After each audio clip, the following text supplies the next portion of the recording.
Sebuah candi di lereng gunung terangker di tanah Jawa merekam fenomena unik di mana Arca Sabdopalon, tokoh yang melegenda itu, tiba-tiba muncul di dalamnya. Benarkah ramalan Sabdopalon akan terwujud di candi ini? Oke teman-teman, kita masih di Indonesia, tepatnya di Karanganyar, Jawa Tengah.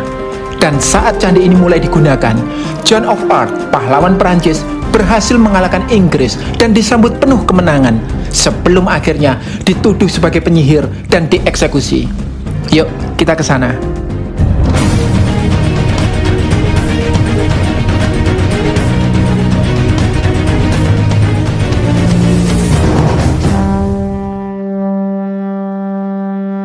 Penguasa Demak, yakni Raden Patah, mengerahkan pasukannya menyerang Majapahit. Kisah ini diceritakan oleh Babat Tanah Jawi, yakni sastra yang ditulis ratusan tahun setelah runtuhnya kerajaan Majapahit, bahwa ketika keraton Majapahit dikepung, Prabu Brawijaya, yakni raja terakhir Majapahit, lenyap tanpa jejak. Menurut kitab ini, lenyapnya Prabu Brawijaya adalah akhir dari kerajaan Majapahit. Namun cerita tidak berhenti sampai di sini. Babat lain dan tradisi menyebutkan bahwa sang raja melarikan diri bersama dua abdi setianya, yakni Sabdopalon dan Nayagenggong. Salah seorang dari Wali Songo berhasil menyusul mereka dan mengajak raja yang kebingungan itu untuk berganti keyakinan. Menurut salah satu versi dari kisah ini, Prabu Brawijaya akhirnya bersedia. Keputusan itu mengecewakan Sabdopalon dan Nayagenggong. Sebelum lenyap, Sabdopalon berjanji bahwa 500 tahun lagi dirinya akan datang melenyapkan agama baru dan mengembalikan Jawa pada agama Budi. Yang tidak mau menerima agama Budi akan dia hancurkan. Janji inilah yang menyebabkan sosok Sabdopalon begitu terkenal di kalangan masyarakat Jawa. Nah, kini kita berada di Candi Ceto, sebuah candi yang diyakini sebagai pesanggerahan Prabu Brawijaya dengan pelataran yang dijaga Arca Sabdopalon dan Nayagenggong. Namun, benarkah demikian? Kita akan mengusutnya, yuk! Karena candi ini masih difungsikan sebagai tempat ibadah, untuk memasukinya, kita harus mengenakan atribut ini.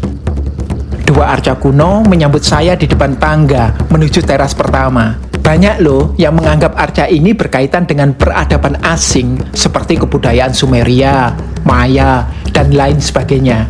Namun bagi saya, ini jelas arca Jawa, meski gayanya unik dan berbeda dengan candi-candi lainnya.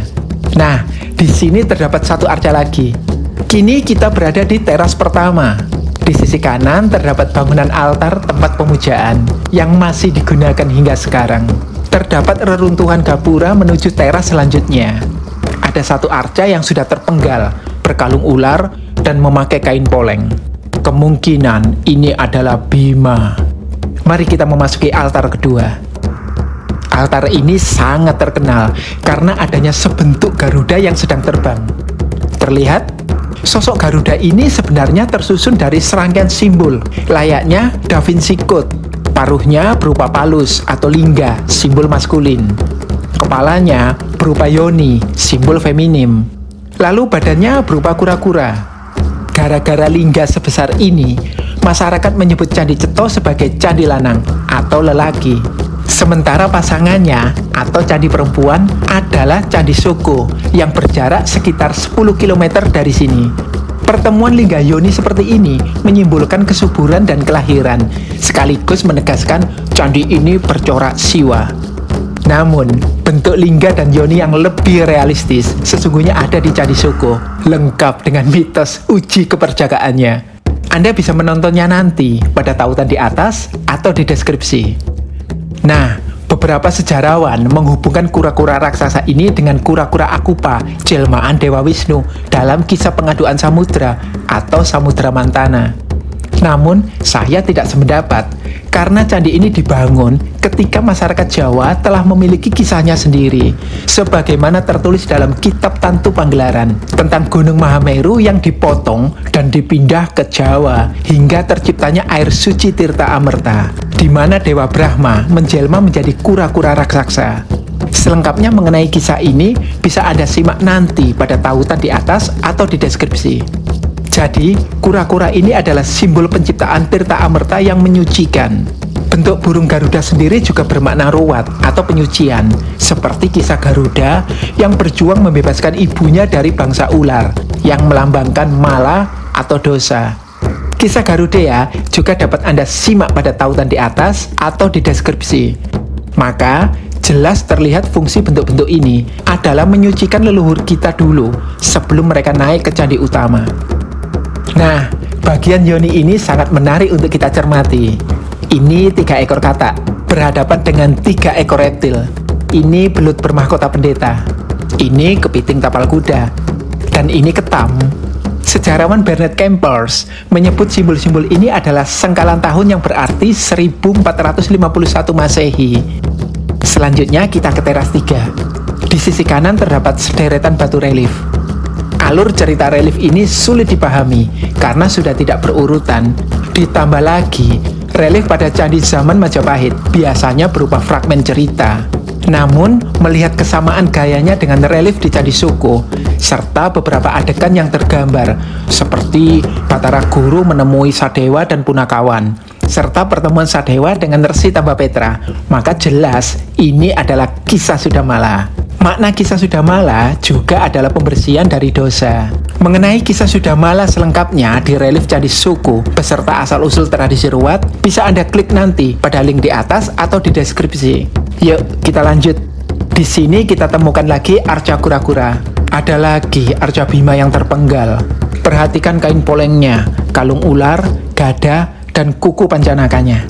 Pemujaan pada Bima tumbuh subur pada masa akhir Majapahit yang didasarkan pada kisah Bima Lukar dan memiliki makna penyucian. Selanjutnya, teras keempat. Tidak ada apapun di sini selain 2 pendopo besar di sisi kiri dan kanan. Teras kelima pun kosong, hanya berisi 2 arca gajah, 1 kura-kura, dan 1 arca penunggang yang sudah tidak jelas. Selanjutnya, teras keenam pun kosong. Teras ketujuh berisi 2 pendopo besar. Teras berikutnya kosong, dan di teras ke-9 terdapat tinggalan yang unik. Disinilah berdiri arca perwujudan Sabdo Palon dan Naya Genggong. Ini Sabdo Palon. Dan ini Naya Genggong. Yuk, kita naik ke teras ke-10. Teras ini dianggap sebagai pasanggerahan Prabu Brawijaya. Ada arca Palus di sini. Dan ini loh yang dianggap arca perwujudan Prabu Brawijaya. Teman-teman harus tahu, semua arca ini masih disucikan. Dan yang paling disucikan adalah teras ke-11, yang merupakan puncak candi. Perhatikan, bentuknya sangat mirip dengan Candi Suko yang menyerupai piramida. Tak jauh dari Candi Cetho terdapat pentirtaan. Sepertinya di zaman dulu, ini adalah sendang di bawah pohon yang digunakan untuk bersuci sebelum memasuki candi. Nah, jika kita perhatikan secara keseluruhan, Candi Cetho berundak-undak dengan bagian tersucinya di atas. Gaya ini sangat khas candi di akhir masa Majapahit yang mengusung tema punden berundak, mengisyaratkan tergerusnya pengaruh Hindu-Buddha dan bangkitnya agama asli Nusantara yang memuja para hyang di puncak-puncak gunung melalui punden berundak. Maka tidak mengejutkan bila Candi Cetho dan Candi Suko sama-sama berorientasi ke puncak Gunung Lawu. Terus ikuti ya teman-teman, kita akan menelisik bagaimana kesejarahan Candi Cetho yang sesungguhnya. Apakah benar candi ini adalah pasanggerahan Prabu Brawijaya? Dan benarkah janji Sabdo Palon akan digenapi di sini? Namun sebelumnya jangan lupa untuk subscribe, like, dan share. Juga klik link di atas jika Anda ingin mendukung kami dalam pendanaan untuk mengembangkan kanal yang akan memperkaya perspektif Anda. Berbagai kisah dalam ikonografi Candi Cetho yang kita simak tadi menggambarkan dengan jelas fungsinya sebagai tempat membersihkan diri dari dosa dan kemalangan atau yang dikenal dengan tradisi ruwat. Bahkan kisah Sudamala pun hingga kini masih dipentaskan dalam ritual ruwat wilayah. Jika kita menengok kembali sengkalan tahun di teras kedua dan prasasti di teras ketujuh yang menunjukkan candi ini dibangun bertahap sejak tahun 1451 hingga 1475 Masehi, kita akan mengetahui bahwa dalam rentang waktu itu Majapahit tengah mengalami masa suram pasca Perang Parekrek. Kitab Para Raton mencatat Majapahit mengalami kekosongan kekuasaan selama 3 tahun akibat terus dilanda perebutan tahta, bencana alam, bahkan bencana kelaparan. Banyak bupati melepaskan diri yang kemudian dimanfaatkan Demak untuk berkoalisi dan memberontak pada Majapahit sesuai keterangan Suma Oriental. Dalam gonjang-ganjing politik tersebut, tentu rakyat menjadi korban. Maka dibangunlah Candi Cetho dan Candi Suku dengan tujuan meruat negara yang sedang sekarat. Tema ruat negara juga kita temui dalam serat calon arang yang juga ditulis tidak jauh dari masa itu dan pernah kami bahas secara menarik pada tautan di deskripsi. Dalam tradisi masyarakat, Gunung Lawu diyakini sebagai tempat moksa atau lenyapnya Prabu Brawijaya setelah melarikan diri dari serbuan pasukan Demak. Saya sendiri tidak mempercayai Brawijaya sebagai tokoh historis karena tidak ada sumber primer Majapahit yang menyebut nama atau gelar ini kecuali sumber non-primer seperti Babat Tanah Jawi. Untuk mengetahui invaliditas Babat Tanah Jawi sebagai sumber sejarah Majapahit, silakan lihat video kami mengenai kritik sumber pada link di deskripsi. Berdasarkan keterangan di Plang Candi Cetho, sekitar tahun 1975-76, seorang penasihat spiritual Orde Baru datang ke candi ini. Entah oleh wangsit atau kepentingan lain, beliau membangun ulang Candi Cetho tanpa menghiraukan kaidah-kaidah arkeologis. Maka, Candi Cetho yang kita jumpai sekarang adalah hasil pembangunan ulang tersebut. Terlihat bedanya ya dengan dokumentasi Belanda ketika candi ini dilaporkan pertama kali oleh Van de Vleis pada tahun 1842 dan dipugar oleh Dinas Purbakala Hindia Belanda. Saat Candi Cetho dibangun ulang oleh penasihat spiritual Orba, ditambahkannya gapura-gapura, pendopo-pendopo, sekelompok arca yang dinisbatkan sebagai Brawijaya, Sabdo Palon, dan Naya Genggong, serta kubus batu di puncak candi. Nah, tanpa mengurangi rasa hormat pada mereka yang meyakini keberadaannya, Sabdo Palon dan Naya Genggong pun sebenarnya masih diragukan kesejarahannya karena hanya didasarkan pada sumber-sumber babat. Misalnya Serat Darmo Gandul yang baru ditulis pada tahun 1900 oleh seseorang beralias Kalamwadi. Saya sendiri menganggap sastra ini tidak berisi fakta sejarah, tapi semata menuangkan keprihatinan penulis pada kondisi zaman itu. Arca Brawijaya di Candi Cetho ini pun sebenarnya diambilkan dari arca Siwa Mahadewa di salah satu teras bawah. Demikian juga dengan kedua arca ini yang dipindahkan dari posisi awalnya dan sejak tahun 1975 tiba-tiba dimunculkan di teras ini sebagai Sabda Palon dan Naya Genggong. Maka terlihat jelas bagi kami penisbatan beberapa arca Candi Cetho sebagai tokoh-tokoh Darmo Gandul adalah upaya menghistoriskan tokoh-tokoh yang sebenarnya tidak historis. Namun, jika tokoh Brawijaya dan Sabdo Palon tidak historis, bagaimana kita memandang peninggalan-peninggalan arkeologis di Gunung Lawu?